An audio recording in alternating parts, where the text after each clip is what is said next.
What if I told you that the reason you're broke isn't because of the economy, your boss, your parents, or your bad luck?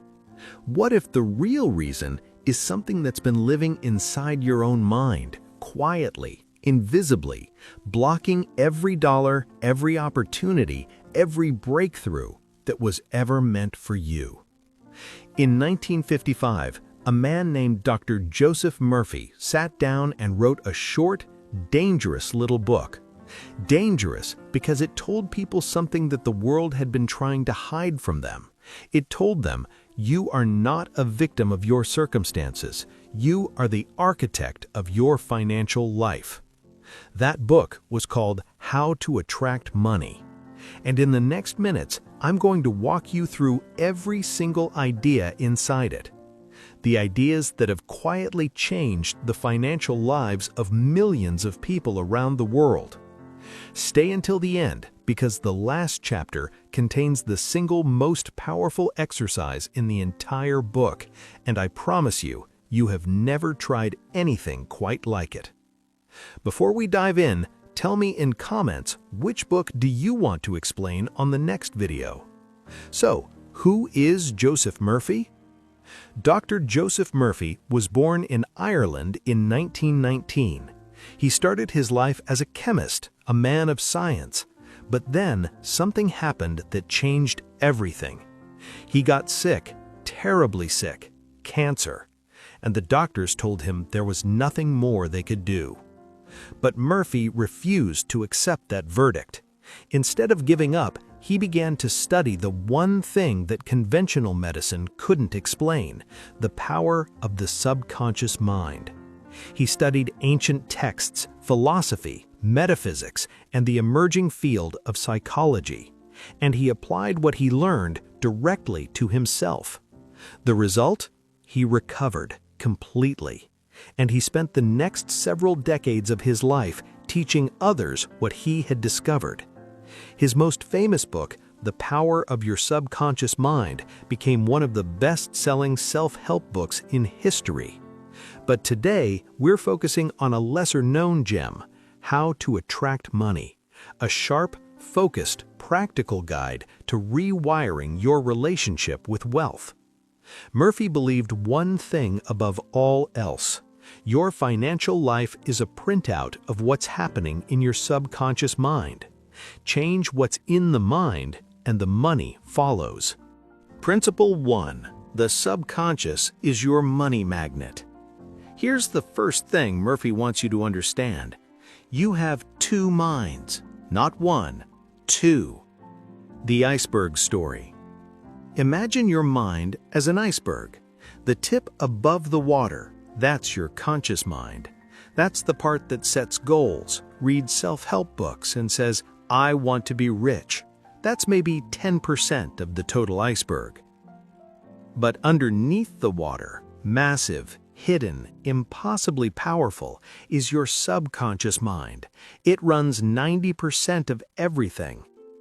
And here's where most people make their fatal mistake. They think they can attract money by wanting it consciously, by setting goals, by vision boards, by affirmations they don't really believe. But the subconscious doesn't care about your vision board. It only responds to deep, emotionally charged beliefs, the ones that were planted there years ago, maybe in childhood, when someone told you, money doesn't grow on trees, rich people are greedy, we could never afford that. Margaret, the woman who couldn't keep money. Let me tell you about a woman Murphy describes in the book. Let's call her Margaret. Margaret worked hard her whole life. She was smart, talented, well-liked, but no matter how much she earned, she always ended up back at zero. Every raise got swallowed by unexpected expenses. Every investment failed. Every business idea fizzled. Was she unlucky? No. When Murphy began to work with her, they discovered something buried deep in her subconscious. When Margaret was 7 years old, her father said, after losing his job, people like us are just not meant to have money. 7-year-old Margaret believed him. she accepted it as absolute truth. And for the next 30 years, her subconscious mind was simply keeping its promise, keeping her exactly where she believed she deserved to be. Murphy writes, "Your subconscious mind does not argue with you. It accepts what your conscious mind decrees." If you say, "I can't afford it," do not say it. Select a better thought. "I can afford it. I accept it in my mind." This isn't magical thinking. This is how the brain actually works. When you repeatedly tell yourself you can't afford something, your reticular activating system, the brain's attention filter, begins to screen out every opportunity that contradicts that belief. You literally stop seeing the doors that are already open to you. Principle 2. Stop treating money like the enemy. Now here's something Murphy says that will probably make some of you uncomfortable. He says, money is good. Money is spiritual. Money is a form of love expressed in material form. I know, you might be thinking, that sounds like something a televangelist says to empty your wallet. But stay with me, because Murphy's argument is actually profound. The poisoned well of guilt. Most of us grow up with deeply mixed messages about money. We're told to work hard and earn it, but also told that loving money is the root of all evil, that rich people are corrupt, that wanting more makes you greedy. Murphy says this guilt is the most toxic thing in your financial life, because if deep down you believe that money is shameful, then your subconscious will protect you from it. You will self-sabotage every single time, not because you're weak, but because your subconscious is doing exactly what you trained it to do, keeping money away because you taught it that money is dangerous. The doctor who hated paying bills. Murphy tells the story of a doctor who came to him frustrated that despite a busy practice, he was constantly in debt.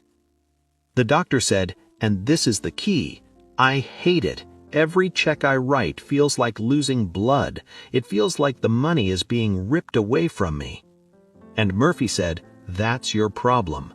You are paying your bills with resentment, and that resentment is a signal you're sending to your subconscious that says, money leaving is painful. Money is loss. I am a victim of money." That signal creates a belief. That belief creates a pattern. The pattern creates the debt. Murphy's solution: bless every dollar. The next time you pay a bill, don't pay it with resentment, pay it with gratitude. Say, "I bless this payment. I am grateful I have the ability to pay this. I know that the universe replenishes all that flows from me." The next time you see something expensive, don't say, "I could never afford that." Say, "That's not for me right now, but abundance like that is absolutely available to me." Sounds too simple? Consider the science. When you feel resentment, cortisol floods your system. Your thinking narrows. Your creativity drops. When you feel gratitude, the opposite happens. You become more open, more resourceful, more likely to notice and act on opportunities.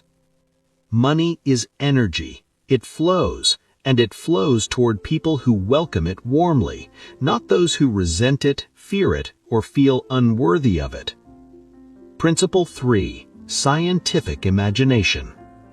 All right, you've cleared the guilt, you've accepted that money is good. Now Murphy gives you the tool. He calls it scientific imagination. And it's not daydreaming, it's not wishful thinking, it's something very specific and very powerful. How the subconscious mind accepts a new reality. Murphy explains that the subconscious cannot distinguish between a real experience and a vividly imagined one. This is the same principle NASA uses to train astronauts and elite athletes to mentally rehearse performance before competition. When you imagine something with full emotional intensity, seeing it, feeling it, believing it as already real, your subconscious accepts it as an experience that has occurred. And once the subconscious believes something has occurred, it works overtime to make the outer world match that inner reality. Story: Thomas, the salesman in a slump. Murphy shares the story of a salesman, let's call him Thomas, who had been in a 3-year income slump after a painful divorce. He came to Murphy feeling defeated. He said, "Nothing I try works. I've lost my edge. I think I've lost my luck." Murphy said, "You haven't lost your luck. You've lost your mental image of success. You've replaced it with a mental image of failure, and your subconscious is faithfully reproducing that failure every single day." So Murphy gave him one exercise. Every night before sleep, Thomas would lie in bed and close his eyes. He would imagine, in full detail, closing a successful deal. He would feel the handshake, hear the yes, feel the satisfaction rising in his chest. He would imagine depositing the commission check. He would sit in that feeling for 10 minutes until it felt completely real. He did this every night for 30 days. By week 3, he had closed 2 deals. By month 2, he had broken his personal sales record. Nothing in his external circumstances had changed. The economy was the same, his clients were the same, his product was the same. The only thing that changed was the image he held in his mind. Murphy's 3-step imagination formula. Step 1. Relax deeply. Enter a drowsy, half-awake state. Murphy says this is when the subconscious is most receptive, right before sleep. Step 2. Construct a vivid scene. Picture a specific scene that would exist if your financial goal were already achieved, not the process, the result, the finished picture. Step 3. Emotionalize it. Don't just see it, feel it. The joy, the relief, the pride, the gratitude. Murphy says the emotion is the fuel. Without it, the image is just wallpaper. With it, it becomes a direct command to the subconscious. Pause right now and ask yourself, what does your mental image of money look like? When you picture your financial future, is the image exciting and abundant, or is it anxious and scarce? Whatever image you hold most consistently, with the most emotion, is what your subconscious is currently building toward. The question is, are you building the life you want, or the life you fear? Principle 4. The law of circulation. This next principle is the one most people resist the most, and it's probably the most important one in the book. Murphy calls it the law of circulation, and he says it is one of the fundamental laws of the universe. The stagnant lake versus the river. Imagine a lake that has no outlet. Water flows in, but nothing flows out. What happens?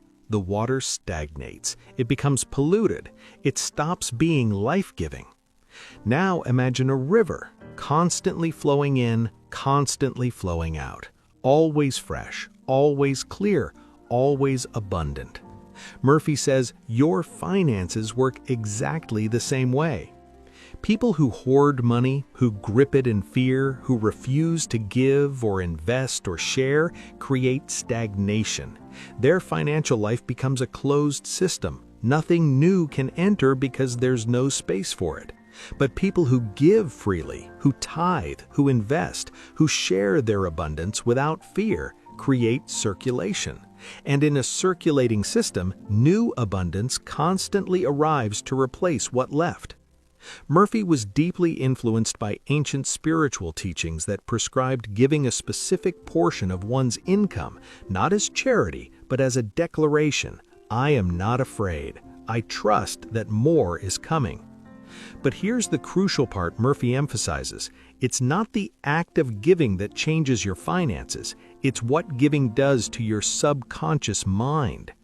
When you give generously and without fear, you are sending your subconscious the most powerful message possible. I live in an abundant universe. There is more than enough. I am not afraid. And the subconscious, faithful as always, accepts this as truth and proceeds to prove you right.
let me tell you one final story.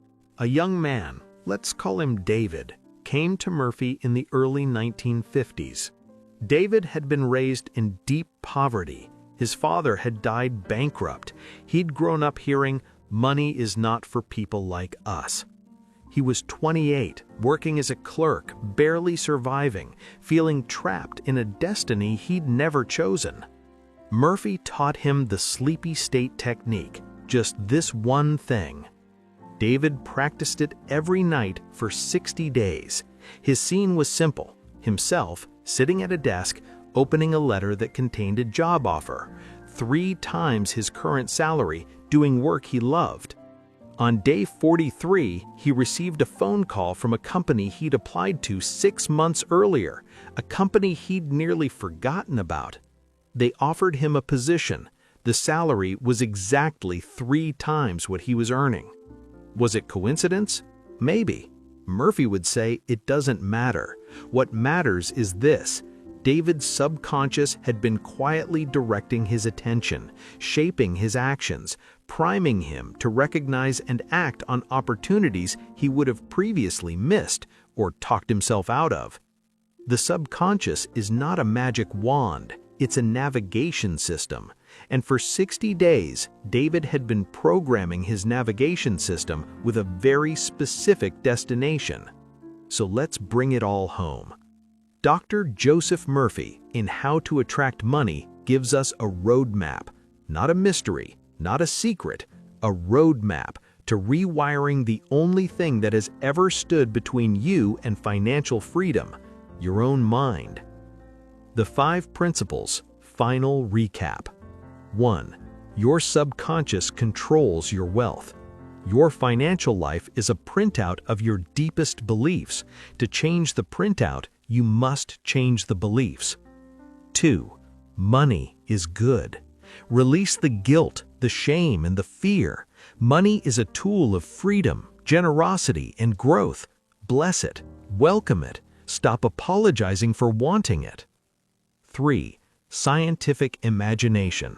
Vividly imagine your financial goals as already achieved with full emotional intensity, and your subconscious will work tirelessly to make that inner reality your outer one. 4. The law of circulation. Give freely without fear. Create circulation, not stagnation. What flows out, given joyfully, returns multiplied. 5. Right work, right attitude. Bring love and excellence to what you do. Find your calling. Pour yourself into work that serves others, and prosperity follows as a natural consequence. Here is what I want you to take from this. You are not behind. You are not broken. You are not cursed or unlucky or destined for a small life. You are simply someone who was handed a set of mental programs by your family, your culture, your experiences that were never designed to create wealth. But programs can be rewritten. Beliefs can be replaced. The subconscious, as Murphy showed us, is infinitely trainable. The question is simply, will you do the work? Tonight, not tomorrow, not after you finish this video, tonight, before you sleep, try it. Close your eyes, take 10 breaths, build the scene of what you want your financial life to look like. Feel it, believe it, even for just 10 minutes. Do it for 30 days, without judgment, without expectation, and then come back and tell me what happened. Because I have a feeling you're going to have quite a story to tell. If this video moved you, if it gave you something to think about or something to try, hit that like button. It takes 2 seconds and it helps more people find this channel and find these ideas. Subscribe if you want to go deeper into the books that change lives. Every week we break down one transformative book, not just what it says, but how to actually apply it. And drop a comment below. What is the one financial belief from your past that you know has been holding you back? Write it out. Name it. That's the first step to releasing it. I'll see you in the next one.